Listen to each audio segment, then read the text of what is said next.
Hey guys, welcome back to another video, and in this video I'm going to show you how you can fix your problem when you have to open rotation lock and rotation lock just disappears from your PC.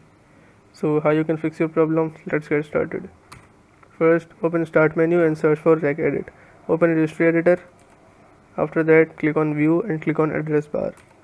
Then you'll find address bar. You just have to type this whole code exact as it is in the address bar, and this will bring you to this location.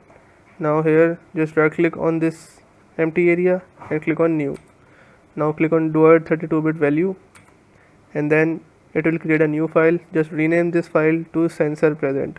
After this, open this file and set the value data from 0 to 1.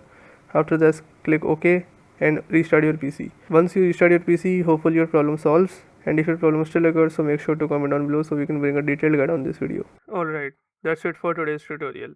I really hope this video helped you solve your problem or learn something new about your PC. My goal on this channel is to make everything about computers simple and easy, whether it's fixing errors, downloading software or any game, boosting performance of any Windows or any game, or understanding new tools. If this video was helpful in any way, don't forget to hit the like button because it really motivates me to keep bringing you more useful content. And if you're new here, make sure to subscribe and turn on the notification bell so you never miss any future tutorials, tips, and PC fixes. Also, if you're facing any issues or have any questions related to computers, Windows, software, or anything technical, drop them in the comments. I read all of your comments and I'll try my best to help you out. Thanks a lot for watching. Take care of your system, keep learning, and I'll see you in the next video. Thanks.